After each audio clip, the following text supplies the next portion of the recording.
Africa holds more than 30% of the world's mineral wealth. Diamonds, gold, oil, and rare earth metals lie beneath its soil. Vast rivers, fertile land, and forests stretch across the continent. Yet millions live on less than $2 a day. How can a land so rich leave its people so poor? This is not an accident. History, empires, and external powers created systems that extracted wealth away from local populations. From the sands of Mali to the mines of the Congo, Africa's story of riches has always been intertwined with control and exploitation. It has fertile land and some of the richest mineral deposits in the world: gold, diamonds, cobalt, oil, and platinum. DRC, over 70% of global cobalt, crucial for electric vehicles. South Africa, among the largest platinum mines. Nigeria produces over 2 million barrels of oil daily. Yet, despite this immense wealth, millions live on less than $2 per day. The paradox isn't natural, it's systemic. It's about who controls the wealth and how it flows. For centuries, Africa's wealth drew attention from the outside world. From Mali's gold to Great Zimbabwe's trade, empires thrived, but foreign merchants often dictated the terms. Caravans carried gold, ivory, and salt, connecting African kingdoms to distant lands. Yet much of this wealth left the continent, enriching outsiders and a small elite. Even powerful empires faced limits, as control of trade and resources often depended on external demand. Systems of taxation, tribute, and trade regulation favored rulers and foreign partners. This pattern of extraction and concentrated wealth laid a foundation that continues to influence Africa today. Fast forward to today, and some patterns remain. Many African nations control vast wealth: oil, minerals, forests, and fertile land. But much of it stays in the hands of a few. Leaders manage budgets and resources with little accountability. Revenue often disappears into opaque channels, leaving ordinary citizens behind.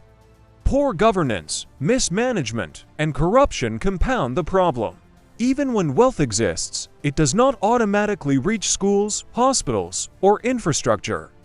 Control without accountability creates a system where riches do not benefit the people. Communities feel the consequences of this system. Miners toil in dangerous conditions, producing cobalt in the DRC or gold in Ghana.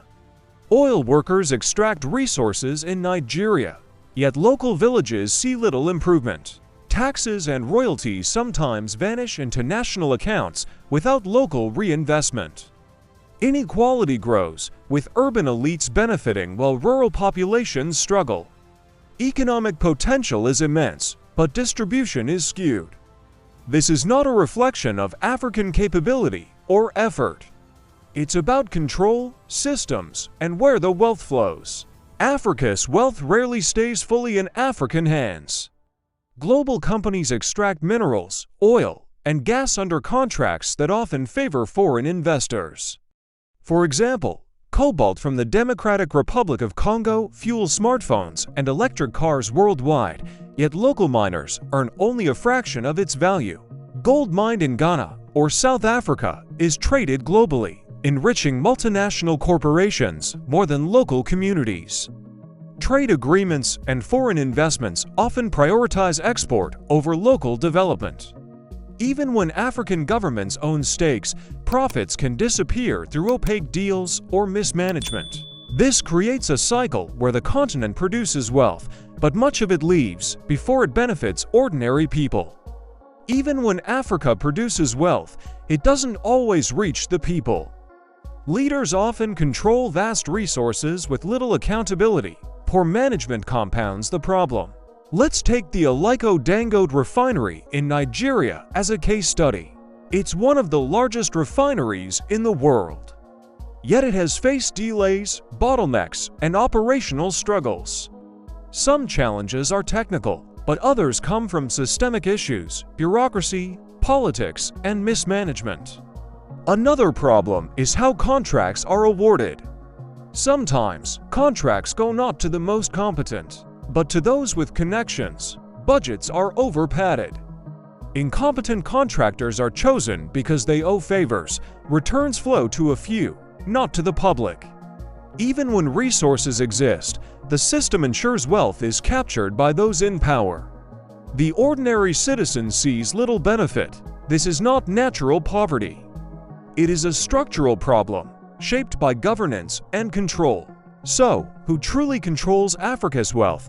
A mix of local elites, multinational corporations, and foreign powers. Systems are complex, governments set policies, companies negotiate deals, and international markets dictate demand. The people, farmers, miners, artisans often see only scraps. Communities produce, but cannot always consume the benefits. Inequality grows, while global industries profit immensely from African resources. It's a story repeated across centuries. Wealth exists, but control decides who truly benefits. The question is not whether Africa is rich, it is, but who holds the reins. Africa's wealth often leaves the continent before it benefits local communities. In the mining towns of Zambia, copper is shipped abroad while workers live in makeshift homes. In South Africa, platinum mines generate billions, but nearby communities struggle with unemployment and poor services. Multinational corporations often prioritize profits over local development, leaving infrastructure, education, and health underfunded. Even well-managed projects sometimes fail to distribute wealth equitably due to weak systems or political interference. The story of resource extraction is not about scarcity, it's about who controls production and distribution. Government control of resources can be a double-edged sword. Contracts are sometimes awarded based on connections, not competence. Budgets are inflated, projects over-padded, and returns siphoned back to the few in power. In Angola, oil revenues historically went to political elites rather than public investment, despite the country's massive oil reserves. Infrastructure projects in Kenya have been delayed or mismanaged due to overpricing and nepotism, preventing local communities from fully benefiting. This is not just corruption, it's a systemic issue where wealth flows to those controlling access rather than to the people producing it. Africa's wealth doesn't only leave through local channels. Foreign governments and multinational corporations still dominate critical industries. Cobalt from the Democratic Republic of Congo fuels global tech, but local miners often earn less than $2 a day. In Ghana, gold mines supply international markets while surrounding communities face environmental damage. Trade agreements, loans, and foreign partnerships often favor investors over local populations. The control of Africa's wealth is a shared story between local elites and global powers, shaping economic outcomes across the continent. Africa's riches are undeniable: fertile lands, minerals, oil, and a young, innovative population. The challenge is ensuring the benefits reach the people. Improved governance, transparency, and accountability can redirect wealth to public services, infrastructure, and industry. Botswana's diamond industry demonstrates what is possible when resources are managed responsibly, investing in education, health, and development. The future depends on who holds the power to make decisions and distribute resources fairly. Africa can thrive, but it requires a combination of local leadership, informed policies, and equitable systems. The wealth is there, the question is, who will ensure it works for all Africans?